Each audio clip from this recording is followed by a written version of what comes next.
Aladdin Story 9.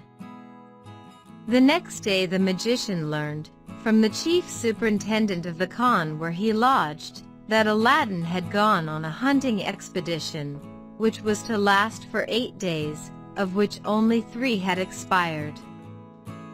The magician wanted to know no more. He resolved at once on his plans. He went to a coppersmith and asked for a dozen copper lamps. The master of the shop told him he had not so many by him, but if he would have patience till the next day, he would have them ready. The magician appointed his time, and desired him to take care that they should be handsome and well polished. The next day the magician called for the 12 lamps, paid the man his full price, put them into a basket hanging on his arm, and went directly to Aladdin's palace. As he approached, he began crying, "Who will change old lamps for new ones?"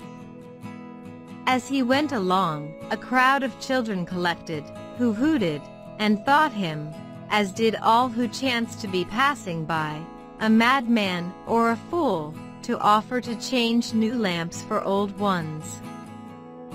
The African magician regarded not their scoffs, hootings, or all they could say to him, but still continued crying, "Who will change old lamps for new ones?" He repeated this so often, walking backward and forward in front of the palace, that the princess, who was then in the hall with the 24 windows, hearing a man cry something, and seeing a great mob crowding about him, sent one of her women slaves to know what he cried. The slave returned laughing so heartily that the princess rebuked her. "Madam," answered the slave, laughing still, who can forbear laughing, to see an old man with a basket on his arm, full of fine new lamps, asking to change them for old ones? The children and mob crowding about him so that he can hardly stir, make all the noise they can in derision of him. Another female slave, hearing this, said, "Now you speak of lamps, I know not whether the princess may have observed it, but there is an old one upon a shelf of the Prince Aladdin's robing room, and whoever owns it will not be sorry to find a new one in its stead. If the princess chooses, she may have the pleasure of trying if this old man is so silly as to give a new lamp for an old one, without taking anything for the exchange." The princess, who knew not the value of this lamp, and the interest that Aladdin had to keep it safe, entered into the pleasantry, and commanded a slave to take it, and make the exchange. The slave obeyed, went out of the hall, and no sooner got to the palace gates than he saw the African magician, called to him, and, showing him the old lamp, said, "Give me a new lamp for this." The magician never doubted, but this was the lamp he wanted. There could be no other such in this palace, where every utensil was gold or silver. He snatched it eagerly out of the slave's hand, and, thrusting it as far as he could into his breast, offered him his basket, and bade him choose which he liked best. The slave picked out one, and carried it to the princess, but the change was no sooner made than the place rung with the shouts of the children, deriding the magician's folly. The African magician stayed no longer near the palace, nor cried any more, "New lamps for old ones," but made the best of his way to his Khan.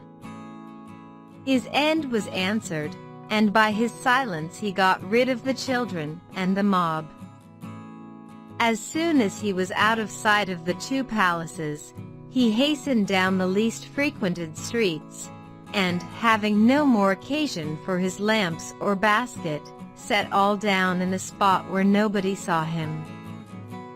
Then going down another street or 2, he walked till he came to one of the city gates, and pursuing his way through the suburbs, which were very extensive, at length reached a lonely spot, where he stopped till the darkness of the night, as the most suitable time for the design he had in contemplation.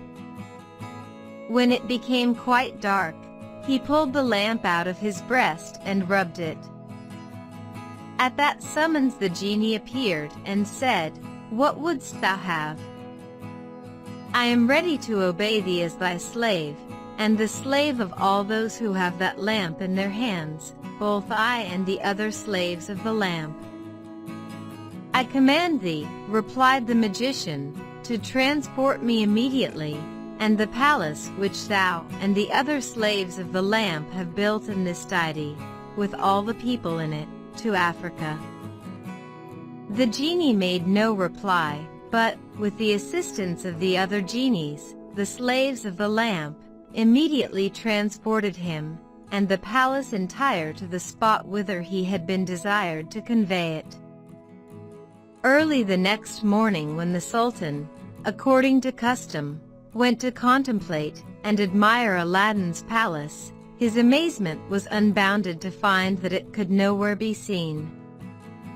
He could not comprehend how so large a palace, which he had seen plainly every day for some years, should vanish so soon, and not leave the least remains behind.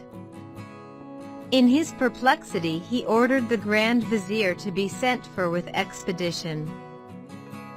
The Grand Vizier, who in secret bore no goodwill to Aladdin, intimated his suspicion that the palace was built by magic, and that Aladdin had made his hunting excursion an excuse for the removal of his palace with the same suddenness with which it had been erected.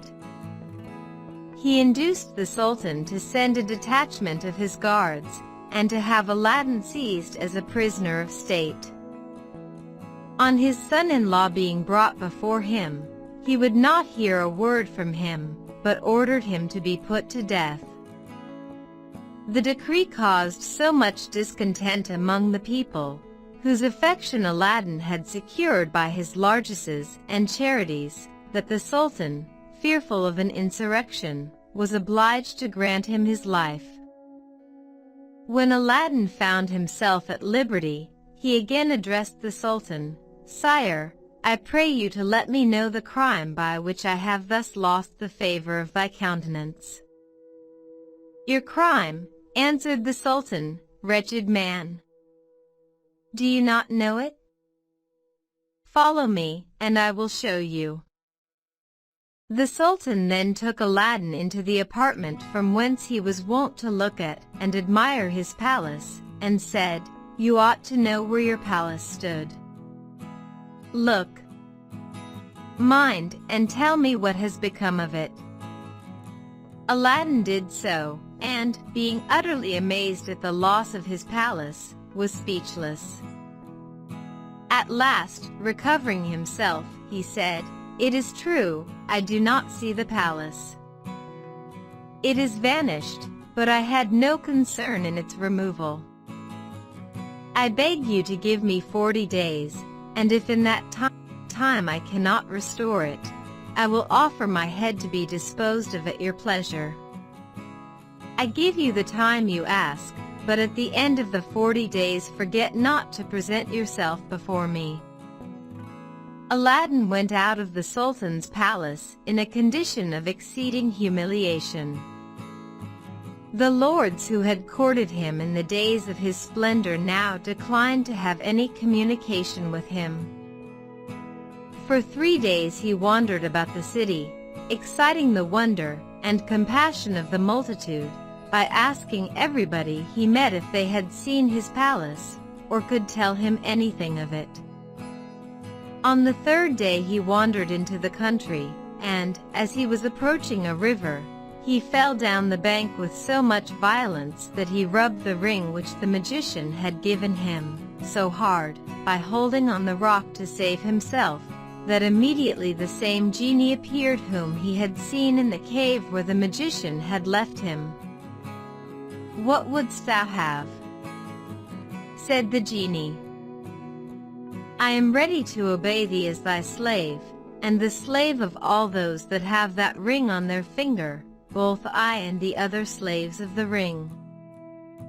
Aladdin, agreeably surprised at an offer of help so little expected, replied, "Genie, show me where the palace I caused to be built now stands, or transport it back where it first stood."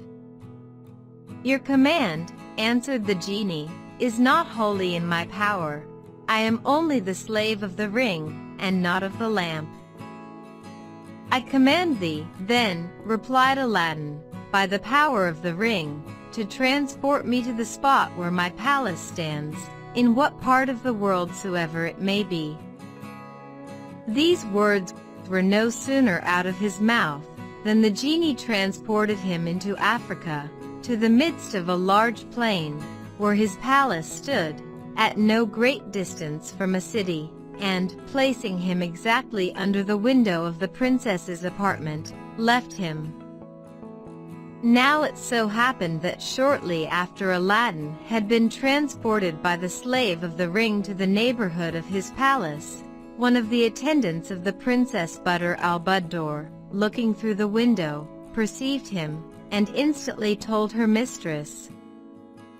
The princess, who could not believe the joyful tidings, hastened herself to the window, and, seeing Aladdin, immediately opened it.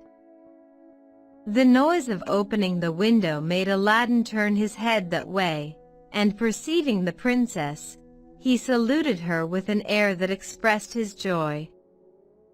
"To lose no time," said she to him, "I have sent to have the private door opened for you. Enter, and come up." The private door, which was just under the princess's apartment, was soon opened, and Aladdin conducted up into the chamber. It is impossible to express the joy of both at seeing each other after so cruel a separation. After embracing, and shedding tears of joy, they sat down, and Aladdin said, "I beg of you, princess, to tell me what has become of an old lamp which stood upon a shelf in my robing chamber?" "Alas," answered the princess, "I was afraid our misfortune might be owing to that lamp, and what grieves me most is, that I have been the cause of it. I was foolish enough to change the old lamp for a new one, and the next morning I found myself in this unknown country, which I am told is Africa." "Princess," said Aladdin, interrupting her, "you have explained all by telling me we are in Africa. I desire you only to tell me if you know where the old lamp now is." "The African magician carries it carefully wrapped up in his bosom," said the princess, "and this I can assure you, because he pulled it out before me, and showed it to me in triumph." "Princess," said Aladdin, "I think I have found the means to deliver you, and to regain possession of the lamp, on which all my prosperity depends. To execute this design it is necessary for me to go to the town. I shall return by noon, and will then tell you what must be done by you to ensure success. In the meantime I shall disguise myself, and I beg that the private door may be opened at the first knock." When Aladdin was out of the palace, he looked around him on all sides, and perceiving a peasant going into the country, hastened after him, and when he had overtaken him, made a proposal to him to change clothes, which the man agreed to. When they had made the exchange, the countryman went about his business, and Aladdin entered the neighboring city. After traversing several streets, he came to that part of the town where the merchants and artisans had their particular streets according to their trades. He went into that of the druggists, and entering one of the largest and best furnished shops, asked the druggist if he had a certain powder, which he named. The druggist, judging Aladdin by his habit to be very poor, told him he had it, but that it was very dear. Upon which Aladdin, penetrating his thoughts, pulled out his purse, and, showing him some gold, asked for half a dram of the powder, which the druggist weighed and gave him, telling him the price was a piece of gold.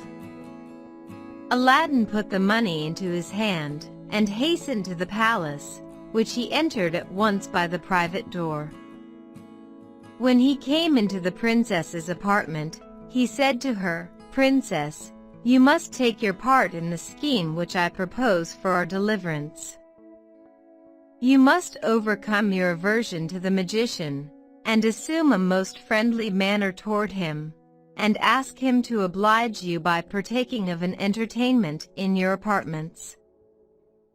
Before he leaves, ask him to exchange cups with you, which he, gratified at the honor you do him, will gladly do, when you must give him the cup containing this powder. On drinking it he will instantly fall asleep, and we will obtain the lamp, whose slaves will do all our bidding, and restore us and the palace to the capital of China." The princess obeyed to the utmost her husband's instructions. She assumed a look of pleasure on the next visit of the magician, and asked him to an entertainment, which he most willingly accepted. At the close of the evening, during which the princess had tried all she could to please him, she asked him to exchange cups with her, and, giving the signal, had the drugged cup brought to her, which she gave to the magician. He drank it out of compliment to the princess to the very last drop, when he fell backward lifeless on the sofa. The princess, in anticipation of the success of her scheme, had so placed her women from the great hall to the foot of the staircase, that the word was no sooner given that the African magician was fallen backward, than the door was opened and Aladdin admitted to the hall. The princess rose from her seat, and ran overjoyed to embrace him, but he stopped her, and said, "Princess, retire to your apartment, and let me be left alone, while I endeavor to transport you back to China as speedily as you were brought from thence."